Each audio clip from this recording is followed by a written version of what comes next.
ഒരു ചേട്ടനെ ഭാര്യ നിർബന്ധിച്ച് ധ്യാനകേന്ദ്രത്തിൽ വിട്ടു. അങ്ങേര് ധ്യാനം കൂടി, കള്ളുകൂടി നിർത്തി, വീട്ടിലേക്ക് തിരിച്ചു വന്നു. എന്നിട്ട് അലമാരയിൽ വെച്ചിരുന്ന മദ്യക്കുപ്പി എടുത്ത് ഓരോന്നോരോന്നായി എടുത്ത് വാഷ് ബേസിനിൽ ഒഴിച്ച് കളഞ്ഞുകൊണ്ടിരിക്കുമ്പോൾ ഭാര്യ വന്നിട്ട്, മനുഷ്യനെ എന്നായി കാണിക്കുന്നേ, എന്തായി കാണിക്കുന്നേ, എന്തായി കാണിക്കുന്നത്, ഭ്രാന്ത് കാണിക്കുകയാണോ?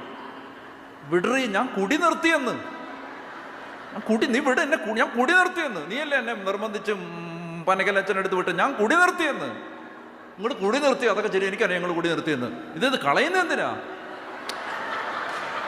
എടി, ഇത് മദ്യം, അത് മദ്യം, അത് നിങ്ങൾ കളയണ്ട, അത് എൻ്റെ ആങ്ങളയ്ക്ക് കൊടുക്കാന്ന്, ആങ്ങളയ്ക്ക് കൊടുക്കാന്ന്. കളയുന്ന എന്തിന്?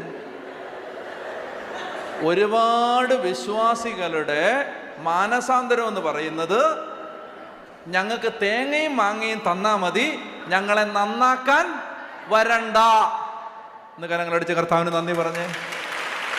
ഞങ്ങൾക്ക് തേങ്ങയും മാങ്ങയും ചക്കയും തന്നാ മതി, ഞങ്ങളെ നന്നാക്കാൻ വരരുത്. ഞങ്ങളുടെ കുടി മാറ്റാനൊന്നും വരരുത്, ഞങ്ങളുടെ വലി മാറ്റാനൊന്നും വരരുത്, ഞങ്ങളുടെ അസൂയ മാറ്റാനൊന്നും, വഴക്ക് മാറ്റാനൊന്നും വരരുത്. എന്നോട് ഈശോ ഇന്ന് എന്ത് വേണേലും പറഞ്ഞു, അവളോട് മാത്രം മിണ്ടാൻ എന്ത് ബാധയാണെന്ന് മനസ്സിലായോ? അത് ഈ പിശാച് ബാധയാണത്. മഹോന്നതനായ യേശുവെ സ്തുതിപ്പെന്ന് പറഞ്ഞാൽ ഭയങ്കര സ്തുതിപ്പാണ്. ഈ നാട്ടിൽ പഞ്ചായത്തിലെങ്ങും കേട്ടിട്ടില്ലാത്ത സ്തുതിപ്പാണ്. മഹോന്നതനായ യേശുവേ ഞങ്ങളുടെ കാര്യത്തിൽ ഇടപെടരുത്. പറഞ്ഞേ ഹല്ലേലൂയ.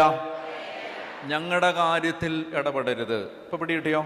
എന്നാ വായിച്ചേ. അപ്പോൾ പിശാച് ബാധിതനെ കുറ്റം പറഞ്ഞുകൊണ്ടിരുന്ന ഇപ്പൊ മനസ്സിലായല്ലോ. ഇത് നമ്മളാണ് ഈ പിശാച് ബാധിതര്. നമുക്ക് യേശുവിനെ വേണം, പക്ഷെ നന്നാവാൻ താല്പര്യമില്ല.